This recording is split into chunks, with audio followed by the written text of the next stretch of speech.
बेटी का 25वां जन्मदिन आने वाला था।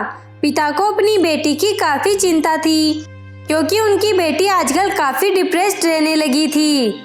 उन्होंने बेटी से कारण जानने की काफी कोशिश की, लेकिन वो बाप को कुछ भी बताना नहीं चाहती थी।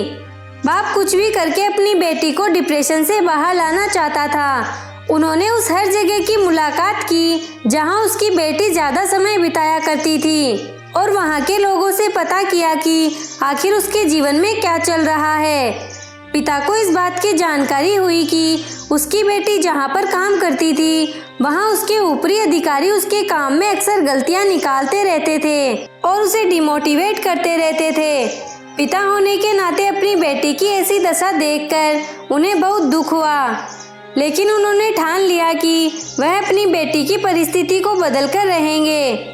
बेटी के जन्मदिन पर पिता ने बेटी को अपने पास बुलाया और एक गाड़ी की चाबी देते हुए कहा, बेटी यह गाड़ी मैंने तुम्हारे लिए कई सालों पहले ली थी, लेकिन तुम्हें दे नहीं पाया। आज मैं तुम्हें यह गाड़ी तुम्हारे जन्मदिन के मौके पर देना चाहता हूँ, लेकिन तुम्हें मेरे लिए एक काम करना होगा।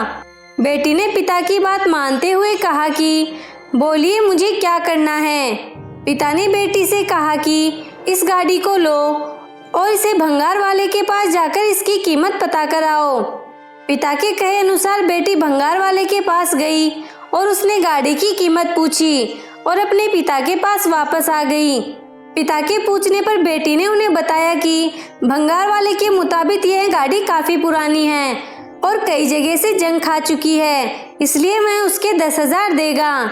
फिर पिता ने बेटी से कहा, अब तुम इस गाड़ी को सेकंड हैंड गाड़ी की दुकान पर लेकर जाओ और इसकी कीमत पता करके आओ। बेटी ने वैसा ही किया और वह सेकंड हैंड गाड़ियों की दुकान पर जाकर उस गाड़ी की कीमत पता करके वापस आई। बेटी ने खुश होकर पिता से कहा, दुकान के मालिक ने इस गाड़ी के बदले 1 लाख रुपए ऑफर किए। पिता थोड़ा सा मुस्कुराए और बेटी से बोले, बहुत अच्छे, एक आखिरी बार इस गाड़ी को विंटेज गाड़ियों के क्लब में लेकर जाओ और वहां से इसकी कीमत पता करके आओ।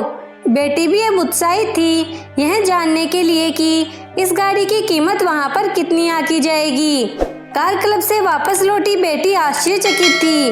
वह आते ही अपने पिता से बोली, पिताजी यह कितनी अजरज की बात है ना।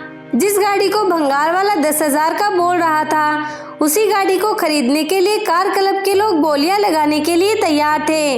उनके हिसाब से यह गाड़ी काफी विंटेज है और रेयर है। वह तो इसके लिए 30-40 लाख तक देने को तैयार हो गए थे।